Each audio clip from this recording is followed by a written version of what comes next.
I booked the Airbnb to get away. It was a last-minute decision after a nasty breakup, and honestly, I just wanted silence. No friends, no family, no notifications blowing up my phone. Just me and a cozy cabin I found online.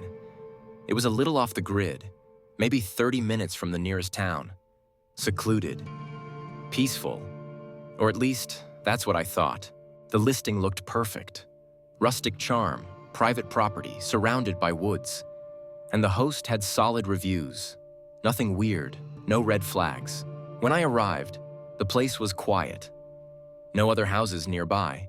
It was exactly what I wanted. I dropped my bag, did a quick walkthrough, and unpacked. The first thing that felt off happened that night. I cooked dinner, watched a movie, then went to bed. Around 3 a.m., I heard something. It wasn't loud, just a soft creak, like someone stepped on an old floorboard, right above my bedroom. I froze, but then I remembered. I was in a single-story cabin. There was no upstairs.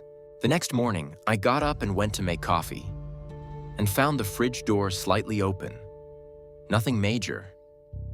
But the weird part? A bottle of juice was sitting on the counter, open, and I hadn't touched it. That night, I double-checked everything before bed, locked the front and back doors, made sure every window was shut. I even put a chair under the doorknob like I'd seen in movies. But sometime around midnight, I woke up again. This time, it wasn't a creak. It was the sound of the shower running. The next day, I went outside to get some air and noticed something in the woods. About 20 feet from the cabin, there was a shed, or maybe an old cellar door. I hadn't seen it in the listing photos. That night, I set up my phone to record while I slept.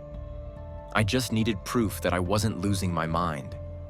In the morning, I checked the footage, and I wish I hadn't. Around 2:18 a.m., the bedroom door creaked open. A tall figure stood in the doorway, watching me. He stood there for 7 full minutes, unmoving.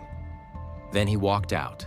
The local sheriff later told me there were signs that someone had broken into the crawlspace under the house and had likely been living there for a while. He could have been inside the house before I ever arrived.